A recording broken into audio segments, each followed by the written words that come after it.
first began to conceptualize making the 1619 Project into a visual book, first we had to decide, what is that book going to be? Is it going to contain all of the essays that were in the original book? What would the visual element add? What could it give in terms of an experience that you haven't already had with the original magazine version of the project and then the book version of the project? So we began to really narrow down which essays we most wanted in the book. And then what would a visual experience look like? Did we want photography? Did we want kind of archival imagery? Did we want to include documents and other artifacts of history? And did we want to include art? And because I am myself, I always call myself a baby collector. I love art, I collect art. We wanted art to be a big part of it as well. So it was really trying to think about what could this form do for the 1619 Project that the other forms have not. We always knew that photography was going to be a major part, obviously, of a visual book. We worked very closely with New York Times Magazine's photo editor, Jessica Dimson, on what did we dream that the photos could be. And when we thought about creating the book, we really started to think about the book as containing galleries, both art galleries and photo galleries, and that each gallery would kind of give you a different experience with photography. So then we started to dream, what could we do with the photography besides just select images? What would the themes of those galleries be? I'm really interested myself in notions of Black patriotism and how Black people respond and use the American flag, often in their resistance and freedom struggles. So I really wanted a gallery on patriotism.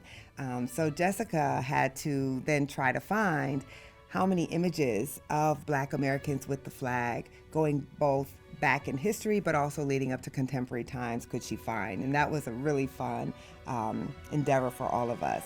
Then we decided we really wanted a gallery that was kind of depicting the Black family. So Jessica began to look at images, again, going back to the beginning of photography, to come up with a gallery of that. And then one of my favorites is Jessica came to us and said she really wanted to create a gallery of just Black portraiture by Black photographers. And I was skeptical about whether she would be able to pull that off. Would you be able to go all the way back to the 1800s and find photography and portraiture by Black photographers? And Jessica was able to do that. And that to me is actually one of my favorite of the photo galleries, because not only do you see the images, but you also get a history about Black people really at the beginning, the nascent days of photography, being determined to produce the images of Black families coming out of slavery. So the photo galleries are all really beautiful. Each one was a challenge. You know, we had thousands and thousands of images to choose from. And Jessica and I really worked side by side to narrow them down, to find the images that we thought could try to tell this tapestry of the Black American story. What was most important to us as we were selecting the artists for this were a few things. We wanted both a mix of very well-known, established artists, but also artists who aren't as well-known, because to us it was an opportunity to really showcase the breadth of talent in places outside of New York, in artists who aren't necessarily getting big shows, but who are really doing important work. And if I'm candid, many of the artists are artists who are in my own collection.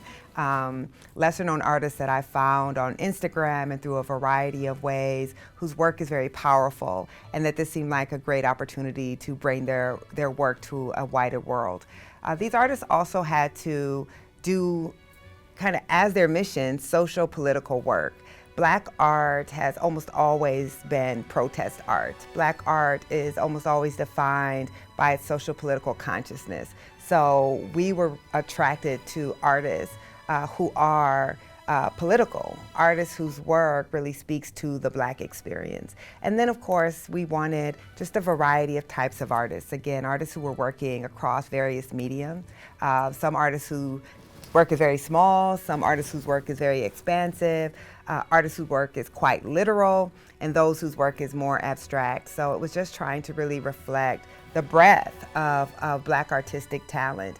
and then to also think about art in different ways. So for instance, I really wanted Johnny Nelson, who is a native New Yorker who makes jewelry in the hip hop tradition, but that jewelry has themes of Black resistance, themes of civil rights leaders. So I wanted to show that we don't have to just think about art as being a sculpture or canvas, but the many ways that Black artistry plays out across our culture.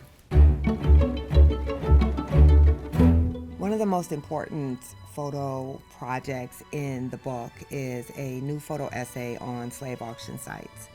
This was always my vision. I've always been really interested in the way that we have erased the foundational role of slavery, both from our kind of national memory and the way we tell this history to ourselves, but also literally erased it from the landscape of the United States. That all across this country, particularly on the East Coast and in the southern United States, there's sites where people were bought and sold at auction. So I wanted to create a photo essay that went to those sites where human beings were bought and sold and photograph them and see what do they look like today. Because most of these sites are unmarked. You can drive by them as an everyday American and never have any idea that the most kind of brutal part of the trade, of the slave trade, the trade in human beings occurred, right where a shopping mall is or where a stadium is or a parking lot.